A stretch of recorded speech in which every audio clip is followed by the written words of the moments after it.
It started with a whisper no one else heard. Not because no one was nearby. There was a woman walking a dog on the sidewalk, 20 feet away, and a city maintenance truck idling at the corner, and the overnight baker at the donut shop across the street had propped the back door open against the early May heat. There were people close enough. None of them were close enough to hear. The old man leaned in.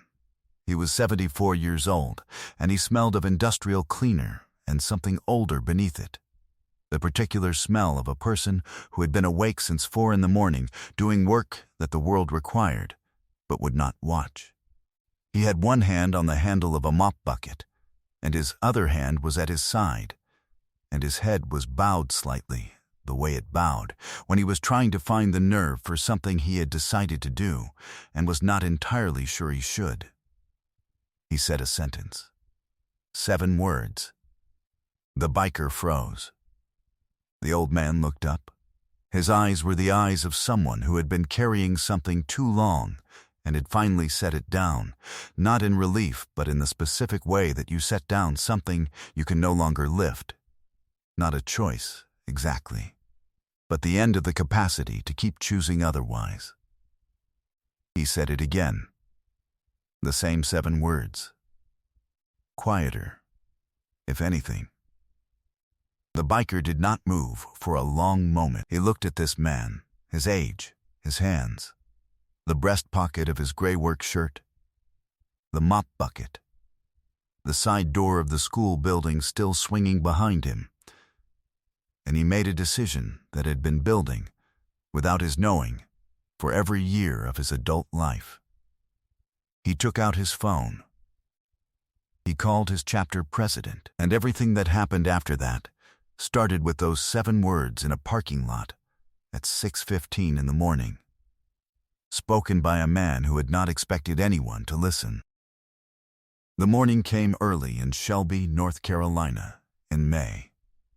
By 5:30 the sky had begun its blue-gray turn above the Blue Ridge foothills, and the mockingbirds that lived in the oak trees along Falston Road were already into their 2nd or 3rd repertoire of the hour, cycling through every song they had absorbed over the winter and trying out new arrangements. The air smelled of cut grass and dew and the faint diesel of the school bus depot 2 blocks east, where the buses were warming up for the 7 o'clock run. Shelby Ingram Middle School sat on a low rise at the end of Falston Road, brick and flat-roofed and functional.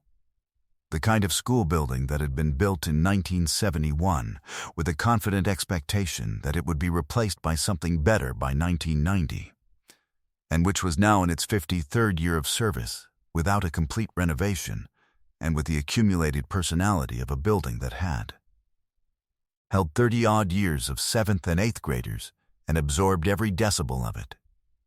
The parking lot was empty at this hour except for a silver sedan near the side entrance, a maintenance cart parked crookedly at the far end, and a light on in the basement window that indicated the boiler room was occupied. The smell of the early morning in that parking lot was the smell of institutions at rest, cut grass and asphalt, and the ghost of the cafeteria's Tuesday lunch, which had been chicken and something starchy, and had left its trace in the ventilation system the way institutional food always did. Marsh Vickers had pulled his Road King into the edge of the school parking lot at 6:11 a.m., not because he had any business there, but because the route he was riding, south on 74, cutting through the county on back roads before meeting the chapter run at 8, passed the school's access road, and his phone had buzzed twice in his jacket pocket, and he had found somewhere flat and still to stop and read the message. He had a chapter run in 40 minutes, 43 miles of Blue Ridge roads with 11 brothers he had been riding with for 17 years, and he was not a man who liked to be distracted on a run. He stopped. He read the message. He sent a reply. He was about to put the phone away when the side door opened. Marsh Vickers was 48 years old, built wide across the shoulders, which was a thing that had served him in his 20s when he was working trade construction and that had simply become the shape of him by now. Not a tool anymore. Just a fact. His face had the particular quality of a man who had spent years outdoors in weather, without deciding that the weather was something to argue about. Tanned to a permanent leather at the temples, with lines around the eyes that had come from squinting into headwinds rather than from laughing.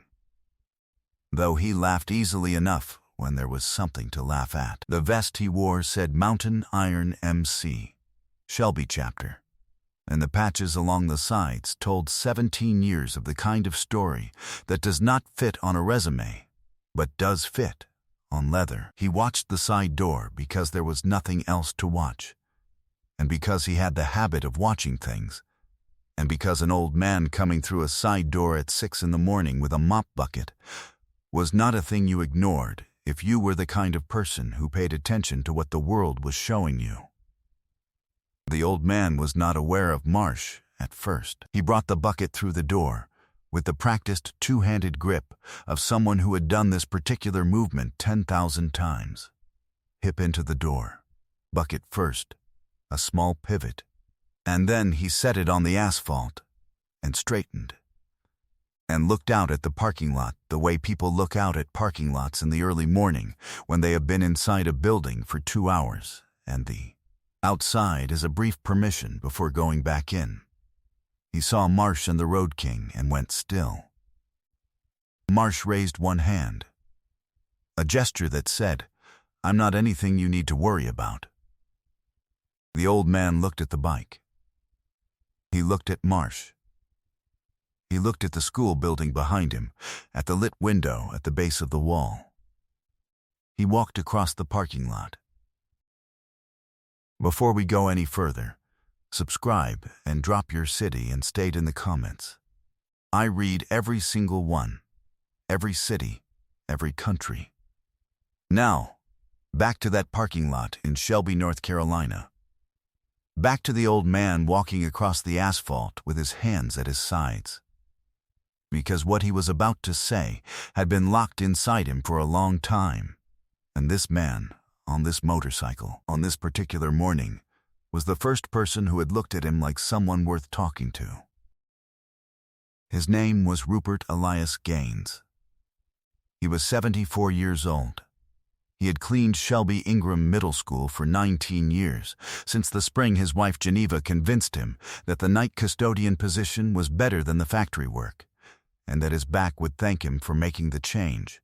And she had been right about both things. He had started at 55, and he was still here, because the school was what he knew, and the school was what paid for the medication that his grandson Darius needed every month.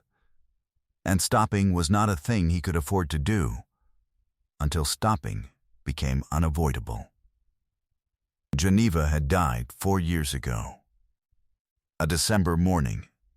A stroke, the particular unfairness of a loss that arrives without warning and leaves behind a house that is the right size for 2 people and the wrong size for 1. Rupert had kept working. He had kept his schedule, in at 4:30, out at noon, 7 days of leave per year that he used in June when Darius came to stay for a week. He had kept Geneva's bird feeders full in the backyard, because she had loved the birds, and because keeping the feeders full was a form of conversation he could still have. He was not defined by what he had lost. He was defined by what he maintained despite it. He kept a photograph in the breast pocket of his gray work shirt, Darius, at 7 years old. At the beach, at Myrtle Beach, with his feet in the water and his eyes closed, and his head thrown back in a laugh that had been spontaneous and perfect, and that Rupert's daughter had caught exactly right. Darius was 11 now. He had asthma, the serious kind, and the medication ran $212 a month after Rupert's insurance covered what it covered. Rupert touched the pocket every morning when he put the shirt on. At work, he did not take the photograph out. He did not need to see it. He knew it was there. He polished the hallways of Shelby Ingram before anyone arrived, and after everyone left. He fixed, what could be fixed with the tools he had. He replaced the bulbs in the fixtures that the maintenance budget did not prioritize. Because the school's maintenance budget was a document that told a story about what the district believed was important, and bulbs in the hallways where the janitor worked before and after hours were not in that story. He had bought a box of bulbs with his own money in February. He had said nothing about it to anyone. He was a man who did what needed doing without making it a transaction. He had been one his whole life. What had been done to him over the last 7 months was not something he had told anyone. Not his daughter. Not the union rep, who had given him a number to call that rang 4 times and went to voicemail and had not called back. Not the other custodians, who had their own situations and their own calculations about what was safe to say. He had told no one. Until this morning, in a parking lot, when a man on a Harley Road King looked up from his phone and made no move to leave, and something in that specific stillness, the patience of it, the absence of hurry, opened a door that Rupert had not meant to open. He walked to within 6 feet of the bike. He stopped. "You work at the school?" Marsh asked. 19 years, Rupert said. Marsh nodded. "You ride every morning?" Rupert asked. "Some mornings," Marsh said. He looked at the building, at the lit basement window. "Early shift?" "Night shift," Rupert said. "I come in at 4:30, leaves by noon mostly. Mr. Caulfield keeps me past sometimes." He said the name without emphasis, which was how he said the names of people whose emphasis he was withholding. Marsh waited. He had learned 17 years of riding and 30 years of work, and the specific education of being the kind of man people talked to, that the thing a person was trying to say was never the first thing they said. The first thing they said was a way of testing whether it was safe to say the next thing. He waited. Rupert looked at the school building. He looked at his hands. He looked at Marsh. And he said it. 7 words. Quietly, "He doesn't pay me for the extra hours."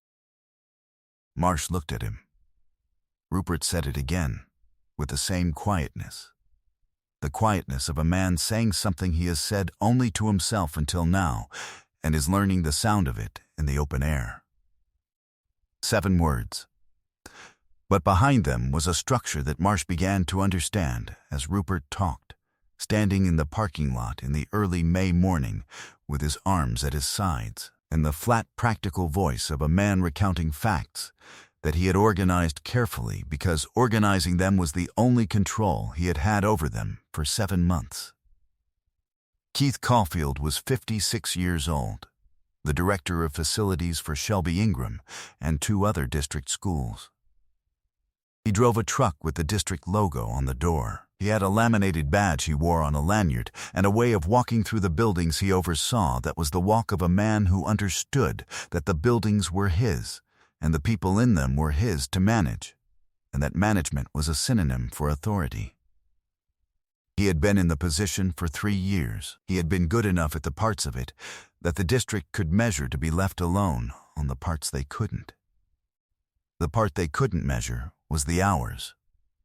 Rupert Gaines's contract was for 32 hours a week. His time card reflected 32 hours. Every week for 7 months, Keith Caulfield had logged him out of the building system at the end of his scheduled shift. And every week for 7 months, Rupert had stayed past that logged time, not by a few minutes, not by oversight. By an hour, some days. 2 hours on the days when Caulfield had added tasks to the afternoon list that required the afternoon to extend into the evening. The evening hours did not appear on the time card. They did not produce a paycheck line. When Rupert had mentioned it in September, quietly, at the end of a shift in the supply room, Caulfield had said that the contract allowed for reasonable flexibility in scheduling and that Rupert should plan for his shifts to run longer some days. He had said it without looking up from the clipboard. When Rupert had mentioned it again in November, Caulfield had said that Rupert's position was funded through a discretionary maintenance allocation that was reviewed annually. and that the allocation had come under some pressure this year, and that he hoped Rupert understood what that meant. Rupert understood what that meant. He was 74 years old. His grandson's medication was $212 a month. He had worked at this school for 19 years and had never once failed to show up. He had not mentioned it again. 7 months of extra hours. Marsh did the arithmetic as Rupert talked. An hour here, 2 hours there. Some weeks, 4 or 5 extra hours beyond the contracted 32. Over 7 months, at Rupert's hourly rate, the number was somewhere between $1,800 and $2,200. Unpaid, from a man who knew that the person he was shorting could not afford a lawyer, and could not afford to lose the job, and could not afford to make noise. Caulfield's confidence came from that arithmetic. He had run it himself. He had found it sound. The specific act of cruelty, the one that Marsh sat with after Rupert finished speaking, was not the money. It was the supply room in November. The word, allocation. The way a man with a laminated badge on a lanyard had looked at his clipboard while he told a 74-year-old janitor that his position was under pressure. Because he had understood, precisely, that he did not need to finish the sentence. The old man would finish it himself. Inside, alone, in the arithmetic of everything he could not afford to lose. Marsh was quiet when Rupert finished. He looked at the building. He looked at the lit window at the base of the wall. He thought about his father, who had worked trade plumbing in Cleveland until he was 71 and never stopped. Because stopping meant losing the insurance, and the insurance was what covered the blood pressure medication, and the blood pressure medication was what kept him upright. He thought about what it cost a man to maintain the silence that certain jobs required, the silence of someone who knew the exact weight of what he could not say, and had decided that weight was his to carry because there was no one to put it down with. He looked at Rupert. "Does the district have a payroll system they'd have records in?" he said. Rupert said yes. He said the building's entry system logged everyone in and out with a key card, and his key card entries would show his actual time against the time card Caulfield had been submitting. Marsh nodded. He took out his phone. He called his chapter president. His chapter president was a man named Dean Oxner. Dean had been with Mountain Iron for 21 years and had been president for 8. And he had the specific quality of a leader who understood that the job was not to give orders, but to ask the right questions and then get out of the way of the answers. When Marsh described the situation in 3 minutes, Dean was quiet for 4 seconds. Then he said, "What does he need?" Marsh looked at Rupert. "What do you need?" he said. Rupert had not been asked that in a long time. He stood in the parking lot with the morning coming up orange behind the school roof, and he thought about it the way a man thinks about a question that he has been afraid to ask himself. "I need the money he owes me," he said, "and I need not to lose the job." "One of those is legal," Marsh said. "The other one's going to take some help." He went back to the phone.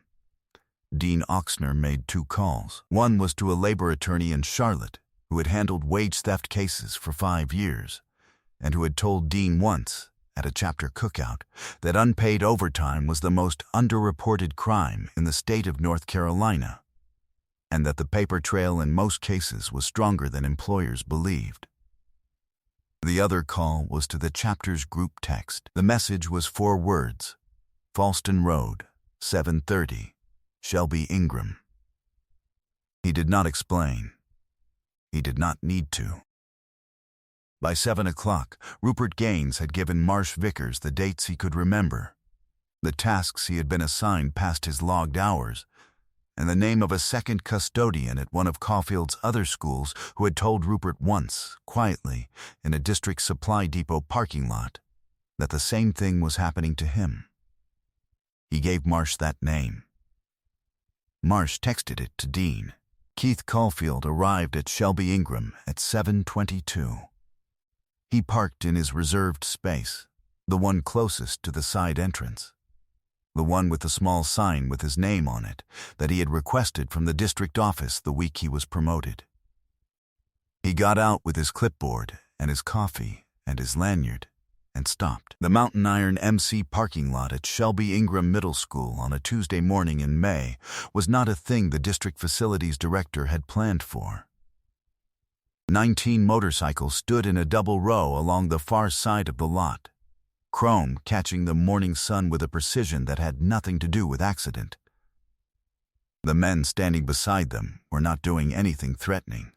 They were standing the way men stand when they have come somewhere with a purpose and are waiting for the purpose to declare itself. Marsh Vickers was leaning against his Road King at the end of the row. Beside him, upright in the early morning, with his hands at his sides, was Rupert Elias Gaines. Keith Caulfield looked at the parking lot for a long moment. Then, he looked at Marsh. Marsh did not say anything. He did not need to. He held up his phone, where the screen showed a contact, Charlotte labor attorney, returned call confirmed at 7:19 a.m. He held it up long enough for Caulfield to read the name on the screen, which Caulfield did. From inside the building, through the glass of the lobby doors, 2 teachers arriving early had stopped walking. A vice principal stood at the window with her coffee cup at her side. The parking lot was very still. Nobody in that lot saw what happened next coming. Keith Caulfield set his clipboard on the hood of his truck. He looked at Rupert Gaines, really looked, perhaps for the first time in 7 months, past the gray work shirt and the mop bucket, and the arithmetic of what the man could not afford to lose. He looked at him standing beside a man on a motorcycle in a parking lot full of machines that cost more than Caulfield's truck. And he looked at the phone in Marsh's hand. And he looked at the faces of the 19 men behind Marsh, who were not looking at him with anger, but with something more patient and more permanent than anger. "Mr. Gaines," he said. His voice had found a new register. "I think we should talk." Rupert Gaines looked at him. He touched the breast pocket of his gray work shirt once. Just once. The gesture he made every morning. The photograph of Darius at Myrtle Beach with his feet in the water and his head thrown back, and he nodded. "Yes," Rupert said. "I think we should." The labor attorney in Charlotte filed a wage claim with the North Carolina Department of Labor on behalf of Rupert Gaines and 2 other custodians at Keith Caulfield's managed schools. The keycard entry records, obtained through a public records request, showed the discrepancy between Rupert's logged hours and his time card over 31 weeks. The back pay owed to the 3 custodians, calculated at their contracted hourly rates plus the statutory penalty under North Carolina wage law, totaled $11,400. Keith Caulfield's employment was reviewed by the district. His contract was not renewed in June. Rupert Elias Gaines returned to Shelby Ingram for his 20th year the following September. His grandson's medication cost $212 a month. The back pay had covered 6 months of it in advance, which was 6 months of not doing the arithmetic that had been his private work for 7 months, and the relief of that, the specific relief of a weight not having to be carried daily, was something he found difficult to describe to anyone who had not carried the same weight. He kept the photograph in his breast pocket. He kept the bird feeders full. He kept coming in at 4:30 and leaving at noon, the shift he was paid for, and no one asked him to stay later. And when the bell rang at the end of the school day and the building began to empty of its 700 students, the hallways he had polished were the same hallways they had always been. Clean. Lit. Maintained by a man who had decided long ago that doing a thing well was its own form of self-respect, regardless of whether anyone was watching. Marsh Vickers stopped on Falston Road again in September, on a morning run before the chapter met. He pulled into the edge of the parking lot. He sat on the Road King for a minute and looked at the building and the early light on the brick and the mockingbirds working their way through the oaks. The side door opened. Rupert Gaines came through with the mop bucket. He saw Marsh.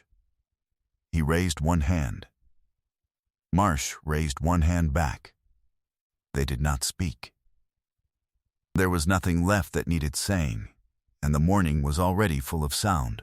The birds, the distant bus depot, the city coming awake on Falston Road the way cities came awake in May in North Carolina, slowly and with warmth. Marsh put the phone in his pocket. He started the Road King. He rode south on 74 toward the chapter run, toward 43 miles of Blue Ridge roads, toward the particular silence that existed at speed on a good road in the early morning when there was nothing waiting at the end of it except more road. Rupert Gaines still works at Shelby Ingram Middle School. He comes in at 4:30 and he polishes the same hallways, and he replaces the bulbs that the maintenance budget does not cover, and he knows the name of every room in that building, and which door sticks in humidity, and which boiler makes a sound in February that is not a problem, just a sound. The particular conversation of an old building settling into another winter. He keeps the photograph in his breast pocket. He has never taken it out at work. He knows it is there. That is enough. Some people spend their lives making themselves smaller because the world has told them that smaller is safer. They stop asking for what is owed.